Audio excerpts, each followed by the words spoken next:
Continue south of the border for an American convict who got in a shootout with police, killing a Baja State officer. It is now up to 4 students at San Diego State who have had their visas revoked. We'll hear from students on campus coming up. The case of the Menendez brothers back in a Los Angeles courtroom today. Encampments and trash here in Chula Vista and fires in this creek bed. I'm Brian White, working for you to find out who's responsible for this. From a housekeeper to cleaning up in the restaurant business, Chef Gabby is sharing her American dream. CBS 8 News live at 6 starts right now. As we come on the air tonight, we're learning a convicted killer who escaped from a Kern County courthouse 4 months ago is now on the run in Mexico.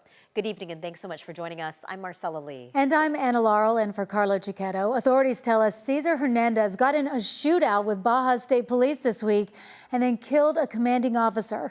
As CBS 8's David Gottfredson reports, new surveillance video shows Hernandez running from the scene, changing his clothes, then escaping once again. This is the video allegedly showing American fugitive Cesar Hernandez running through a Tijuana neighborhood on Wednesday. The convicted killer hops into a car, then reemerges dressed in a road worker's uniform and hat, and calmly walks away. All this just moments after police say he got into a shootout with Baja State Police, fatally shooting the commanding officer in her neck. Fellow officers tried to save 33-year-old Abigail Esperanza Reyes, but she died later at a medical facility. He very quickly was able to run, almost naked, get into a car, like it was a Jeep or something was covered, or a tarp, and then he dressed with looks like a uniform of a city worker or a construction worker, and he was able to get off the neighborhood. Veteran Baja reporter Vicente Calderon with TijuanaPress.com knows the middle-class neighborhood where the shooting happened, as well as the Special Police Task Force involved in the shootout. The unit was created, or was a division of the state Baja Police that is working in connection with U.S. authorities, mainly with the U.S. Marshals, for the specific purpose of locating fugitives from the U.S. The U.S. Marshals Service said in a statement agents were in the area but not involved in the shooting. In 2019, Hernandez was sentenced to 80 years to life for a murder in Los Angeles County. Then in December, he escaped from a van, dropping him off at the Kern County courthouse, where he was facing new charges for crimes he allegedly committed in prison. He got away from the courthouse on foot. It is unclear exactly when he crossed the border into Mexico, but tonight he remains on the run. This has been a problem from the beginning, so to speak. Always suspects making a run for the border, thinking that they're going to be able to hide. Again, Hernandez has already been convicted of murder on this side of the border.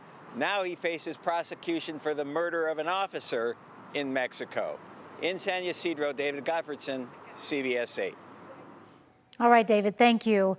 Investigators are still trying to figure out how a pickup truck plunged into San Diego Bay last night. One person died, 2 others are critically hurt. Witnesses reported seeing the truck speeding on Harbor Island Drive before it crashed into the water. When Harbor Police got on scene, a woman who was inside the truck managed to get out and was pulled to shore unconscious by Good Samaritans. A dive team found a man and woman still inside the underwater truck. They were both taken to a hospital where the woman was pronounced dead.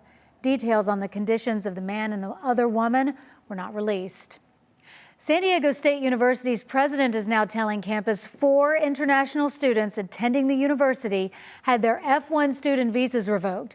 It's part of a trend happening to other international students all across the country. CBS 8's Alex Cheney joins us live from San Diego State tonight with what students are saying. Alex? Yeah, that's right. It's a disturbing trend at universities all over the country as students are saying that their F1 visas are being revoked without a reason from the federal government. I don't necessarily think it's fair. Alex and her friend Tess are students at SDSU. They read the university president's email to students and think it's unfair that some students are being targeted and kicked off campus. These students are coming to our campus with the idea of getting this education, of getting a degree, and they're having their visas taken away all of a sudden with no prior knowledge or no prior incident that forces that to happen. So I don't think it's fair to them. Tess thinks the school isn't doing enough to protect its students. I feel like the school should be fighting a little bit more to get those students back. In a letter to students sent out yesterday afternoon, SDSU's president said the school had no prior warning and, quote, our teams are in contact with each of our students and are providing resources so that they may address their visa issues. This incident comes nearly a week after the UC San Diego chancellor announced that 5 of its international students had their F1 visas terminated, with one of them being deported. An immigration attorney told CBS 8 that officials can revoke a student visa for voicing opinions that don't align with U.S. policy, and that these revocations are expected to increase. Now, the tricky part is free speech still does apply to you if you have a student visa. But if your free speech is contrary to anything that is part of U.S. policy or is in line with U.S. policy, they can cancel your visa as for reasons of national security. Nasseri says students can challenge the revocation and reapply for their F1s. The California State University system announced just yesterday that across all of its campuses, already 48 students have had their F1 visas revoked since the beginning of the year. Reporting live from San Diego State University, I'm Alex Cheney, CBS 8. All right, Alex, thank you. The Trump administration now cancels the visas of at least 529 students, faculty, and researchers across nearly 90 colleges and universities, including San Diego State and UC San Diego. That's according to a data review by CNN. Early, high-profile student deportation cases saw the government cancel the visas of students tied to pro-Palestine protests and then detain them. But now, impacted universities say it does not appear federal law enforcement is detaining those who had their visas canceled. What is unclear is whether students with terminated visas can stay to continue their education or must immediately leave the country. Within just the last 2 hours, the Los Angeles judge has ruled the resentencing hearing for Eric and Lyle Menendez will move forward. The ruling comes despite opposition from the LA District Attorney. The former LA DA asked a judge last year to change the brothers' sentence from life without the possibility of parole to 50 years to life. That makes the Menendez brothers immediately eligible for parole. But his successor is the current DA, Nathan Hochman. He submitted a motion last month to reverse that. The brothers are right now serving a life sentence for the 1989 killings of their parents in Beverly Hills. A resentencing hearing is now set for next Thursday.